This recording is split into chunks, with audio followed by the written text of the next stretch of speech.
Hi, I'd like to introduce you to my focus bear. When I do these interviews, I set this bear right on my stool and then go behind the camera and, focus it in just perfectly so that, everything is great for the interview. And guess what? This bear reminds me very much of our next guest. Have you ever wondered what it would be like to be a modern day mystic? This interview with Pat Belisle will give you a personal glimpse into that approach to life. Welcome to the Afterlife Files, where we investigate near death experiences, shared death experiences, and how they affect you.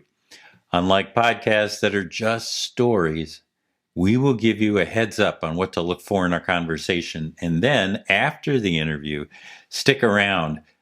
We will help you make sense of those accounts so that you can incorporate the insights into your life. I think you'll find that once having your most profound questions answered, living life in the physical is filled with more peace and joy.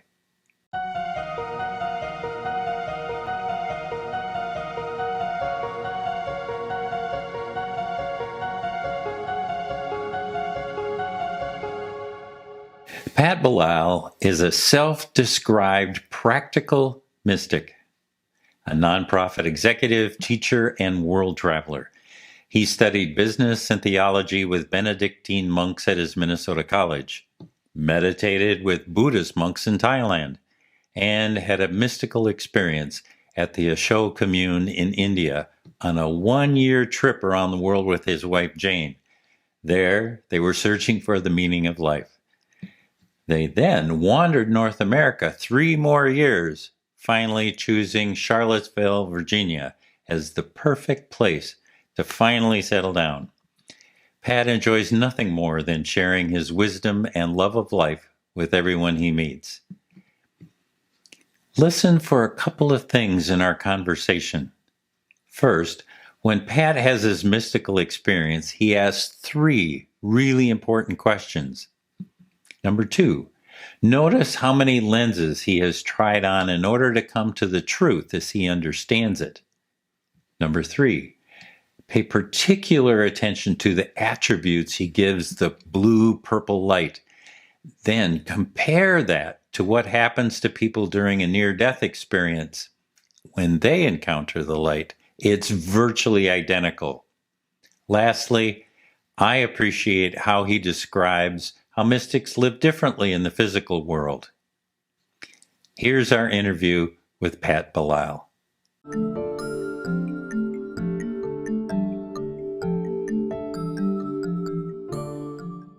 Hi, Pat.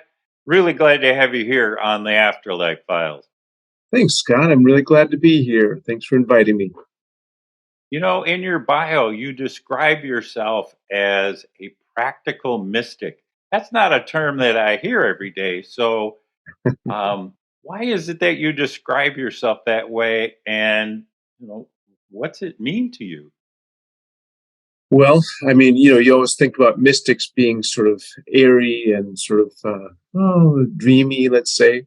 And while I did have a mystical experience, which I'm sure we'll talk about in India 25 years ago, so I am officially a mystic. I'm also a very practical person. I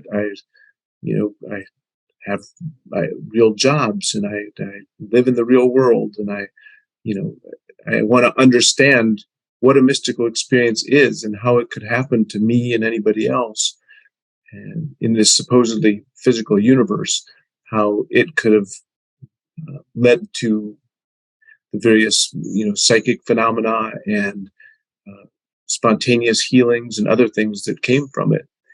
I don't want to just allow it. I want to understand it. So that's the practical part of it. It's like, okay, you know, now that I've touched oneness, let's figure it out. How can I do it again? How can I help other people do it so that they can transform their lives and attitudes? Like I say, just practical. Yep. And I assuming also that it's like, how can you be more effective and more authentic in this world? Oh, absolutely. I mean, that's, to me, the beautiful thing about having an experience like that is that it, from in my case, at least, it feels like that just happens. You can't go out into the world very often or without a lot of work being inauthentic. In other words, I feel like ever since that, what you see is what you get. I am the same with you as I would be with the president or a homeless person or whoever. Authenticity is comes naturally. Let's say after having all the All right. Well, let's back ego up then stripped. and talk about your origin story. As Okay. clearly, this is you got me intrigued now. Well, you mean from the very beginning or my mystical experience beginning? Nah, just start at the very beginning because clearly there's a one thing builds on another. Well, it's true. So, I mean, at the very beginning is the fact that I was born dead. Love that. That That's perfect for this channel. Go for it. well, exactly. I mean, I've been interested in what that means ever since I was born. Uh, so my mom tells me that I was born without a heartbeat. They had to induce labor and sort of pop me out of there. And when I came out, I wasn't breathing. They did the traditional spanking, and nothing happened. And of course, she was freaking out, and they tried to suction me and whatever, and it ended up swooping me out of the room. And she was left in the room by herself, sort of freaking out for 15 minutes. And thankfully, they brought me back in alive, stuck me in an incubator for a while, and it turned out okay. My wife will tell you that I probably lost a few brain cells at that point, Go but Jane, go. but the truth is that really mattered to me in two big ways. One is that my mom, who was very Catholic, I was raised Roman Catholic in Minnesota. Uh, my mom would take me aside once in a while. I mean, and I'm talking about every few years, and remind me about my birth story and that I was born dead. And she would say, "So you know what that means, Patrick? That means that God has a very special plan for you."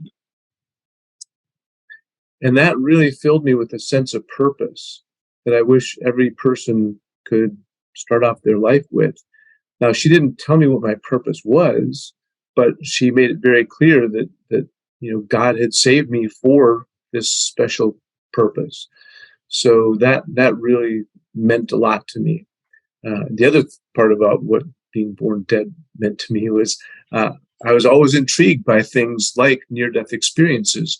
When I heard about those and started reading about them, and I realized that I had a lot of the attributes that they ascribed to people who've had NDEs. I was already altruistic, and I was voted the friendliest in my high school class, uh, and was in my Catholicism, I was an altar boy and led the Bible study and really on the path of spiritual seeking, which I think isn't necessarily traditional for a 14 or 16-year-old.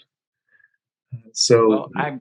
This is intriguing me because PMH Atwater wrote a whole book about people who had NDEs before birth, during birth, or shortly after.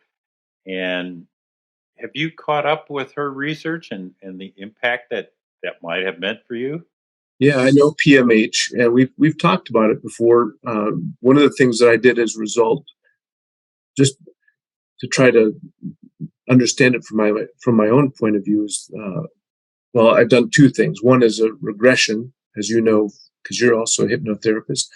Um, you don't have to go to a past life. You can regress in this life, and so I've done a regression back to my birth. Uh, that's one thing that's been meaningful. And then the other thing is rebirthing. Have you ever done any breath work like rebirthing? No, I haven't. Explain that to us. Well, it's essentially, this is my words. I don't think anybody else would say it this way, but it's essentially controlled hyperventilation. and gets you into an altered state of consciousness. And and literally in this one type of breath work, they bring you back to your birth and the trauma of birth. Coming out of the birth canal, it's dark and you're squeezed and uncomfortable, and not to mention your mother, but I'm just talking about you coming in. So I did both of those experiences, and it didn't. It's not like I was reliving it in real time, so I can't say that I remember being dead or having an NDE like we traditionally think of them. But yeah, PMH has some good things going on there, and wonders if I might be right, if I might have had an NDE at birth. Maybe so. Yeah. So fast forward on your path, and what are some other things that had a profound effect on you? Well, so I mentioned I was raised Catholic. I actually ended up going to a Catholic men's college in Minnesota. I mean, you're a Minnesotan. You know St. John's. I do indeed.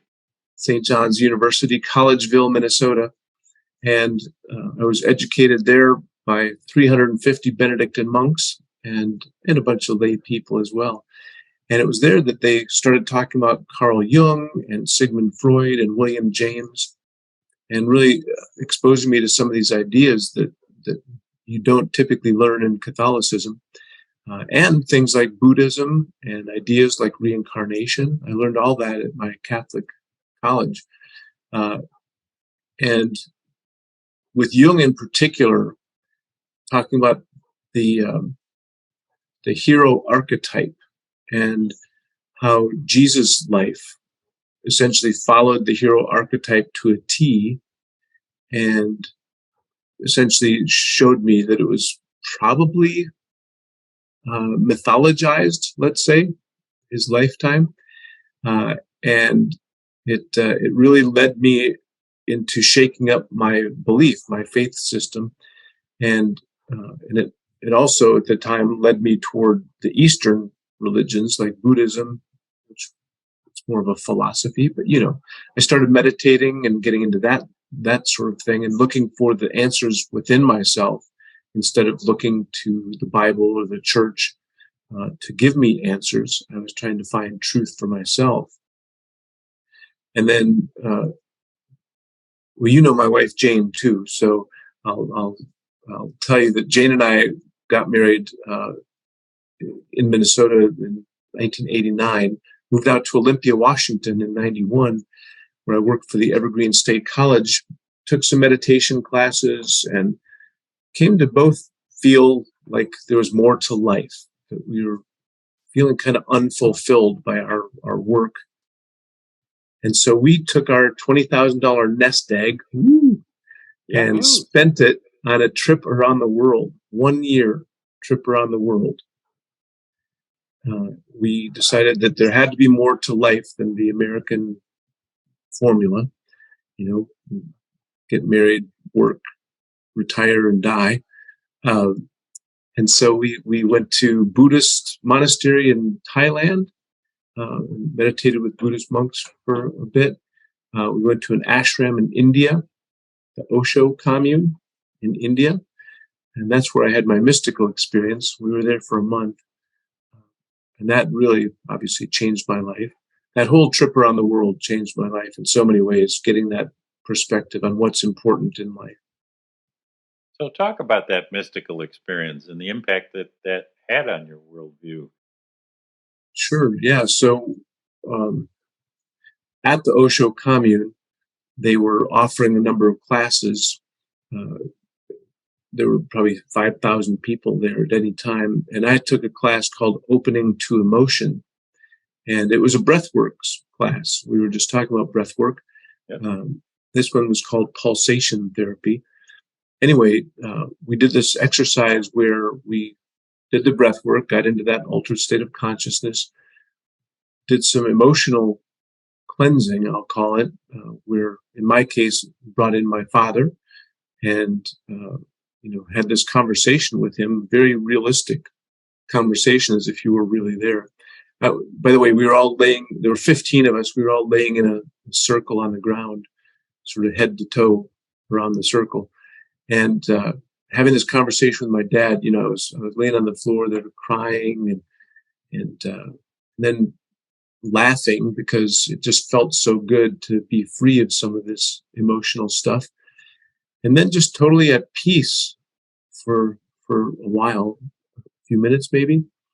And then just out of nowhere, in that peace, this bluish purple light just flooded in and dissolved me. Oh. And so I didn't exist anymore, but I was awareness. And I was totally aware of everything in that room, that bluish purple light. I could see with my eyes closed. I could have a sense of what was going on in other people's lives energetically. I was just aware of pure love, just unconditional love. And that was all that really exists, is that love. And this knowing was also there, that everything was exactly as it should be. That it didn't matter if I was king of the world or in jail, that I was always taken care of, that all of us are always taken care of. And just sitting in that love, it was just such a beautiful, beautiful space. And, I don't know if that was a minute or 20 minutes, but then the teacher at some point started talking again and bringing us back. And as soon as I came out of it, I went through the commune looking for Jane because I wanted to tell her what had happened to me. And as I was going to find her, I noticed that everything was just brighter and crisper, like the edges of the leaves, were crisp and the leaves were so green. And it turns out that my eyesight, which had been 20/35 in both eyes, had been healed. I went to the eye doctor after this trip, and it was 2015 in both eyes. Really? Wow. Yeah. Which I didn't even know that was a thing. What's 2015? She says, that means you're the designated driver. You can see at 20 feet what most of us see at 15. So, so I'd had these physical healings as a result. And again, these psychic type phenomena and this sense of connection. So, it was just beautiful and amazing and changed me going forward in every way, to the point where when we got back to Olympia and tried to go back to our old jobs, I certainly couldn't do it. I couldn't fit into that box anymore because I knew it was all just a game now and that I'm always taken care of. So Jane came along with me, bless her heart, when we jumped into our little Honda Civic and we just started wandering America for what turned out to be almost 3 years. And we'd stop and work because we'd run out of money every couple months. So we'd say, let's go to Maine for the summer. Never been to Maine. Let's go up there and get jobs and save up a couple $1,000 and wander some more. So that's what we did, almost 3 years.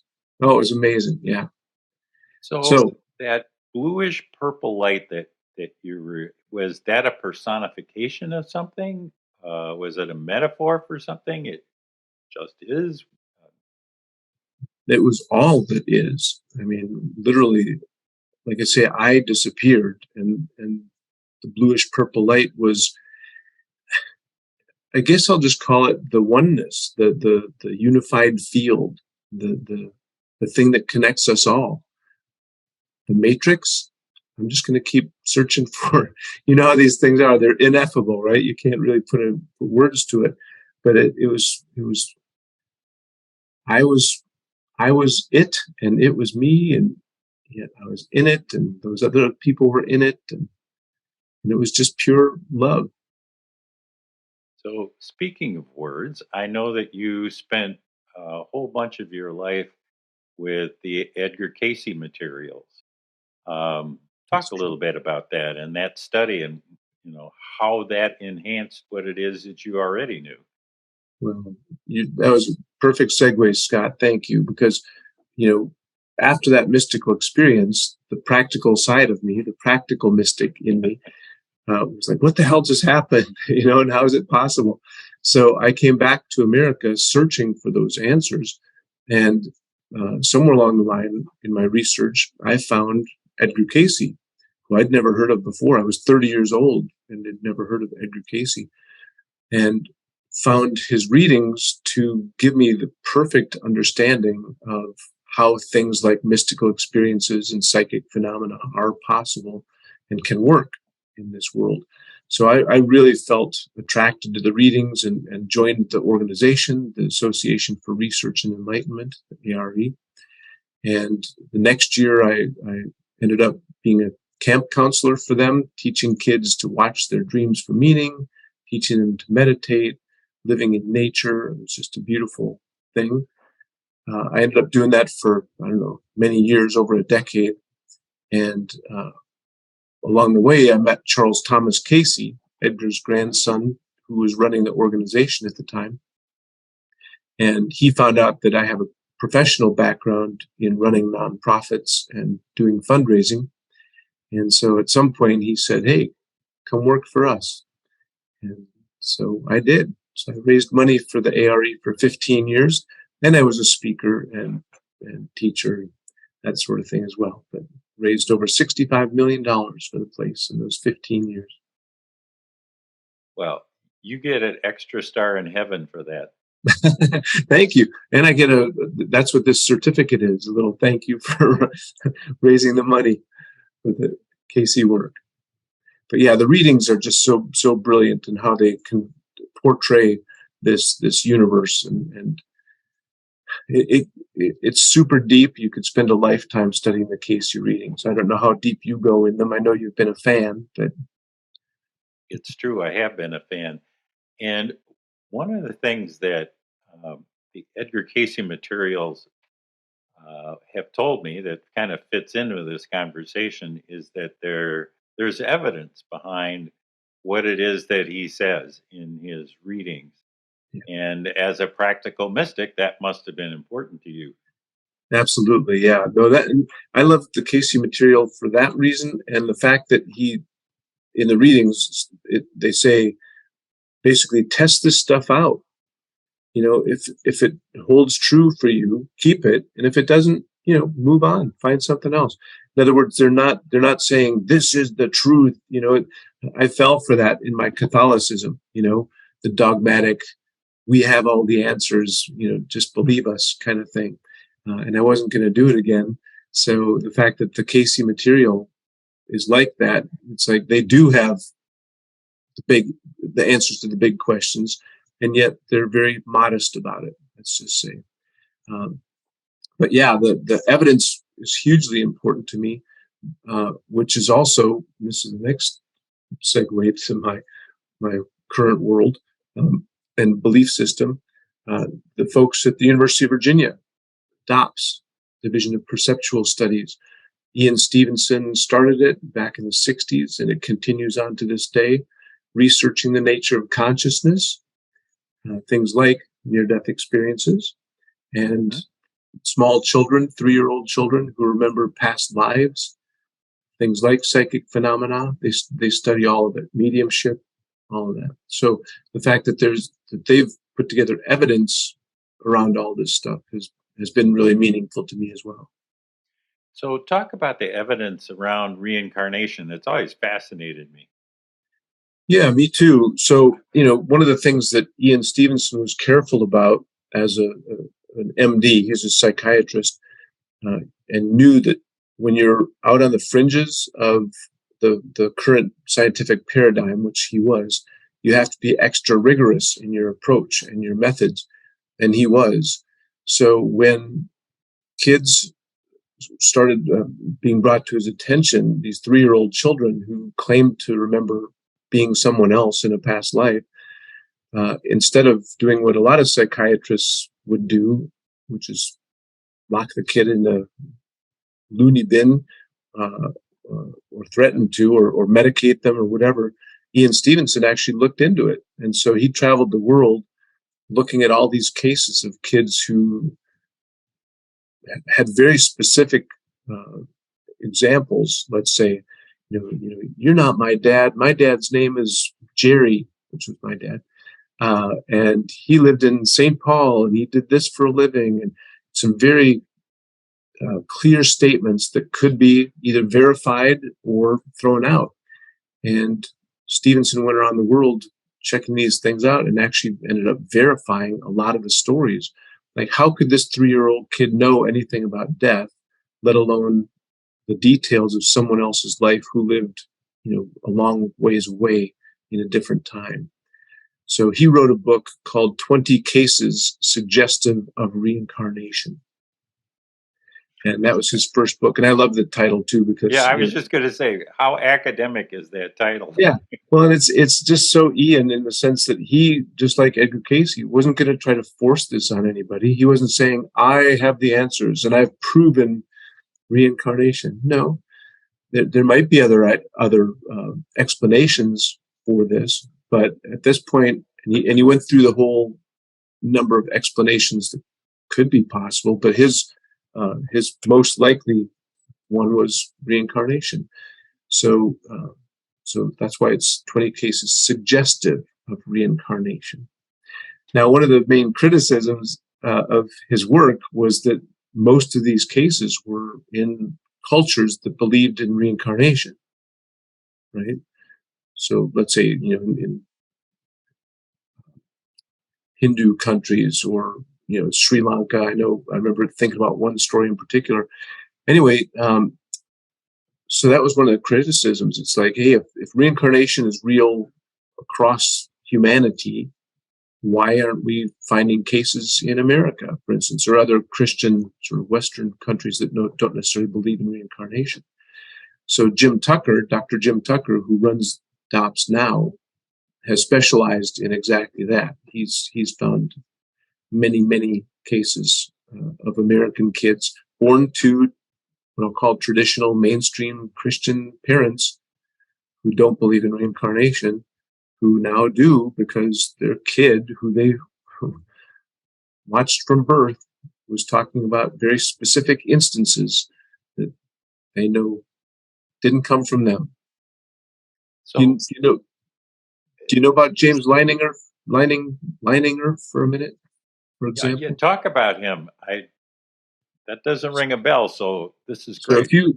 if you or your listeners Google "boy who remembers being World War II pilot," you'll come up with James Leininger and his parents. Just a fascinating story. This kid, 2 years old, was having nightmares, wake up screaming and kicking, and when he could talk, was saying, "Little man trapped," like airplane on fire kind of thing.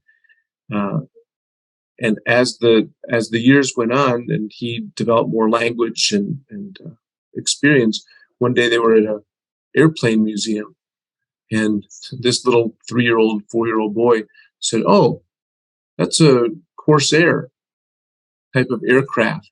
And the parents were like, "What? Why would you know about a Corsair?"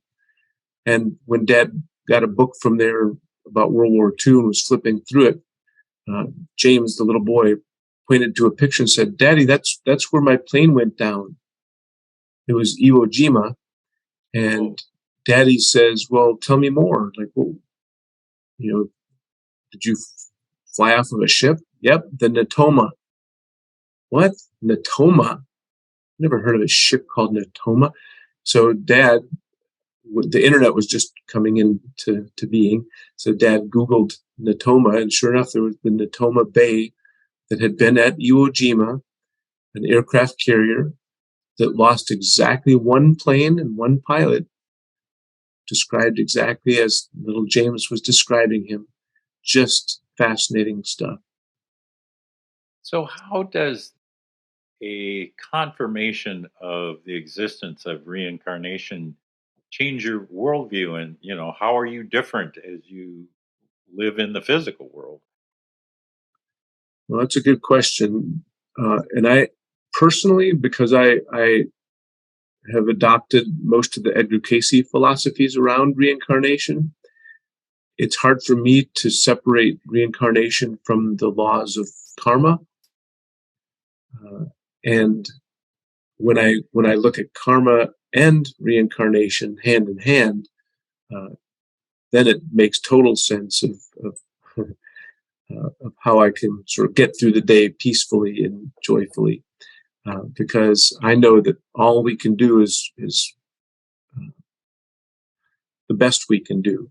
Basically, we're responsible for every action and every thought, and if we can live up to our highest ideal most of the time, and intend to do it all of the time, we can break that cycle of karma and break the cycle of reincarnation.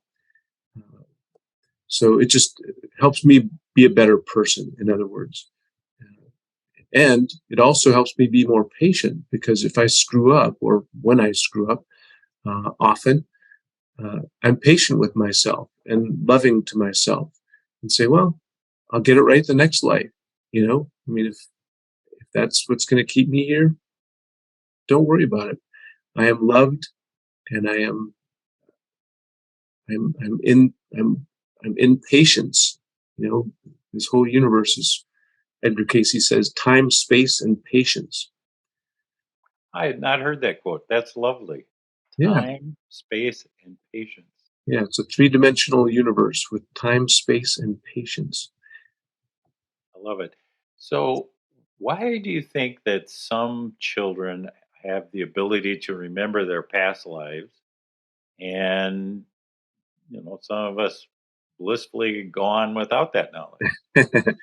Well, it's a good question, and the research that these guys are doing fascinates me in a lot of ways. But one of the ways is, to your point, most of the kids that they interview are reporting lives that were not long ago. So they had a quick return, in other words, and they died pretty suddenly in most cases. They were hit by a truck, or they were shot, or they were killed in an airplane crash in World War II. Whatever. The point is that if some of us died 300 years ago in another life, peacefully in our sleep,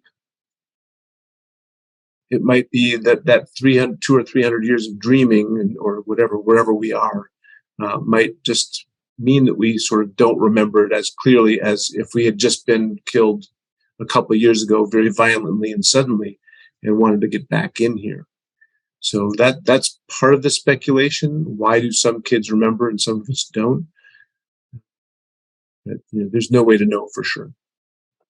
So these children that come back, I've heard that they remember special abilities from their prior lives. Do I have that right?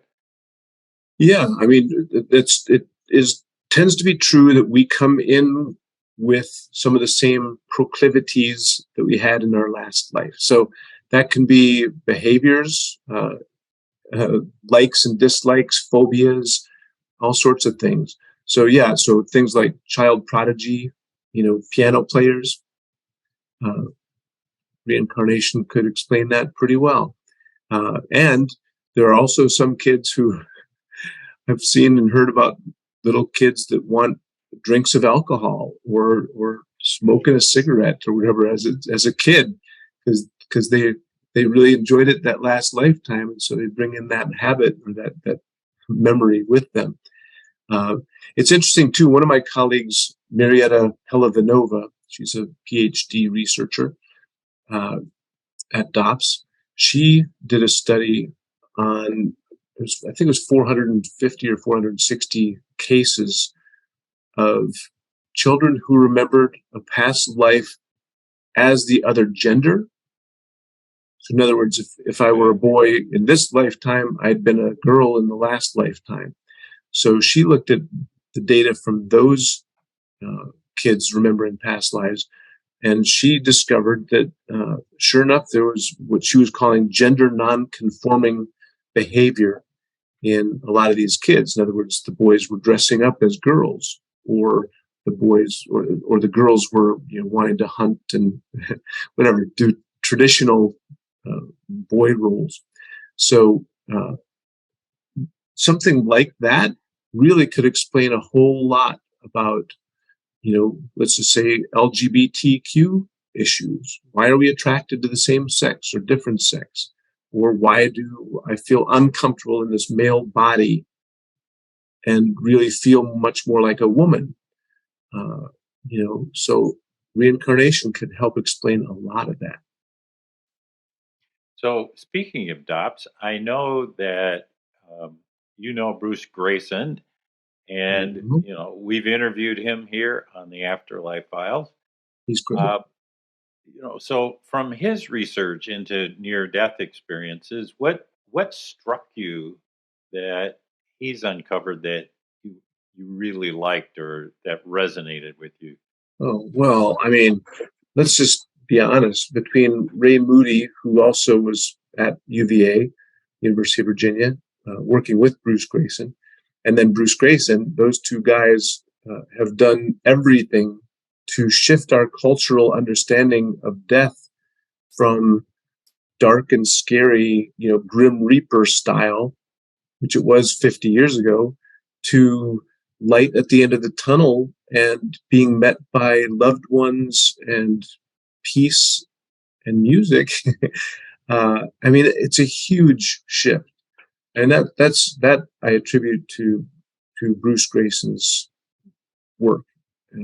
He's so modest. He would never ever say anything like that. But it's true. I mean, the fact that IANS, the organization he helped found, and folks like you who are out there proselytizing, talking about your own experiences, near-death experiences, yeah, Yeah. And helping share with others that death is not that scary sort of black pit end of everything. As Edgar Cayce says, death is just the next phase of life. Bruce Grayson's research is really showing us that, I feel. So, what are the couple of takeaways from the Casey materials that are kind of anchors in your life? Well, that's one of them. That life is continuous. Um, whether it's reincarnation or not. I'm sitting here. I have the great book series just over there, and I'm thinking about Socrates and Plato also. They said the same thing. If the soul really is immortal, that means not only will it go on after this life, but it was here before this life. Edgar Cayce says all of our souls were created in the beginning, all at the same time. It's just they don't all come to Earth. There are lots and lots of souls having existences in other systems and other dimensions, let's say. So it's really a worldview. Like I say, it keeps me grounded in that big picture that life is really just a temporary blip in eons and eons of time. He also reminds me, and I laugh because I was just talking with Jane about this before I came on with you. Yeah. I said, whenever Jane and I have a little bit of a row, I'll say, "Are you trying to teach me a lesson in love or patience right now?" Because that's what Edgar Cayce says: is that we're all here to learn love and patience. And as you know, long-term relationship is one of the best ways to learn those lessons. They can be challenging. So Cayce has given me a lot of nuggets to hang on to, but those are a couple of the big ones. So we're at a spot where we can wrap this up. I have two questions for you. One is, how do people get a hold of DOPS, get a hold of ARE, get a hold of you? Give us a little commercial there. Yeah, you bet. So I'll give you the URLs for sure, the websites for both places that you can post on your page here. But DOPS, which again is the University of Virginia Division of Perceptual Studies, can be found at UVA-DOPS, UVA-DOPS.org. And if you they're always looking for people to participate in different surveys and different studies depending on what's going on at the moment. So check it out. See, there's a ton of videos there, lots of links to their books, great ways to learn more about their research. And then the ARE, the Association for Research and Enlightenment, and Edgar Cayce can be found at edgarcayce.org. And it's EDGARCAYCE. That's what tricks everybody. EdgarCayce.org. And they have conferences, in Virginia Beach, where they're based, and all over the country, because they have tens of thousands of members in the country. So they'll make it easy for you to connect to some folks. They also have in-home study groups around the country, based on a book that Cayce helped write called A Search for God. It's really a search for truth, but whatever. And I highly recommend that. That's one of the things that I did when I started out on this path, was to join a study group, Search for God, used the book, and we went through it. Had a wonderful group of people. Yeah, it's a wonderful way to connect with the materials and connect with other people who are on the same path. And I'm assuming that those groups exist in a virtual environment too. That's true. Yeah. After the pandemic kicked off, then a lot of it went online. You're exactly right. So yeah, so no matter where a person is, they can participate either online or in person. And as you say, it comes back around to being a practical mystic. Those study groups, it's not just the theory. Yes, you read the readings and you talk about the ideas in there and what it might mean, but every single week you walk away with what they call a discipline, which is a little exercise that you do daily or multiple times per day throughout that week, just to keep it in front of you, keep the lesson in front of you and apply it in your everyday life. So, sorry, do we still have time for me to say one other really important Cayce thing? But of course, the last thing I'm going to ask you is, okay. What would you like to leave us with? So perfect. Well, you have, is reading your mind part of the Cayce material? Well, what I'll leave you with is I'll get to at the end of this subject, which is related. Edgar Cayce says the most important thing that any of us can do in a lifetime. So, and the readings don't usually use that broad of language. So the most important thing that any of us can do in a lifetime is to consciously set our spiritual ideal. And an ideal is essentially like a North Star, something you'll never reach, but can always guide you in making decisions in your life, what you're trying to become, essentially, what you're trying to bring into the world. So 3 of my favorite examples come from the Greeks. They're all aspects of the Creator: truth, beauty, and love. Those are really fantastic ideals. Some people use oneness or Christ consciousness or other things, but I just invite people to try one of those 3 on. Are you all about truth? Like lawyers, a lot of times people like investigative reporters, they want the truth. Gandhi said truth was his God. Love is my personal spiritual ideal. So that means that as I go through my day, if I'm thinking about, should I do Scott's podcast? Should I eat this or that? Who should I hang out with? Should I take this job or that job? I wanted to make sure that it's bringing me toward love. It's advancing me toward my North Star. Then that 3rd one is beauty. So a lot of artists and musicians and architects, bringing in that aspect of the Creator. So just pick one of those and work with it day to day. Just make decisions based on which one is advancing, what's advancing you toward your ideal. So that's Edgar Cayce. The thing I'll leave you with, that I sit with comfortably every day, is that life is not happening to you, but for you. Everything that comes to you moment by moment throughout the day is exactly what you need to apply the lessons that your soul needs for growth. What a beautiful way to end an interview. Thank you, Pat.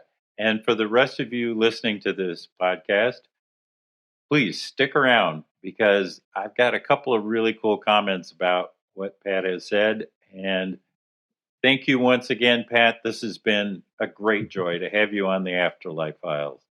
Well, it's my pleasure, Scott. See you next lifetime. I love that. Okay, Right. bye-bye. Bye.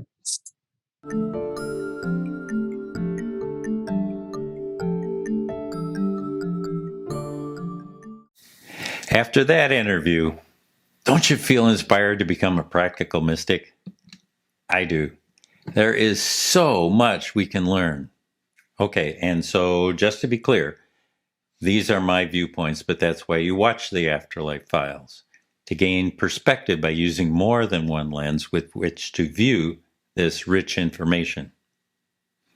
In the very first podcast that we had with PMH Atwater, during that interview, she described exactly what happens with children who have near-death experiences. Pat seems to be a poster child for that spiritual orientation of early experiencers.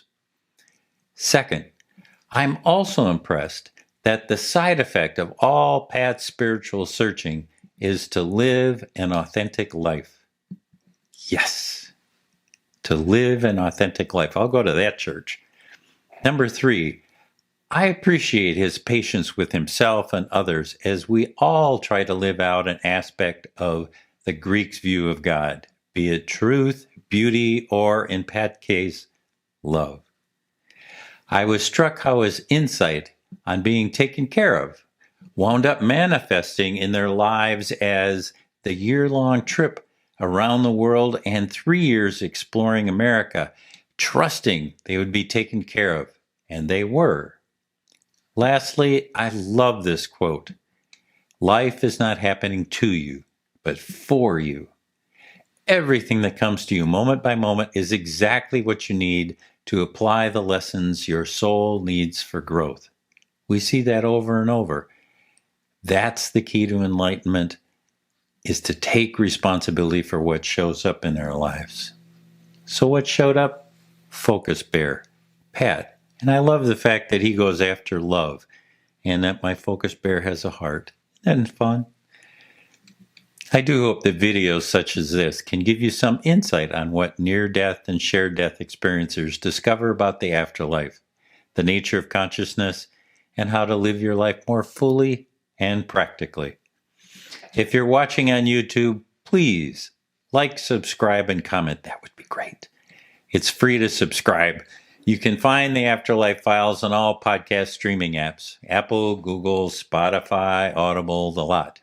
And please pay us a visit at neardeathmeditations.com. I'll repeat that, neardeathmeditations.com. Bye now. See you next time. And thank you for joining us at the Afterlife Files.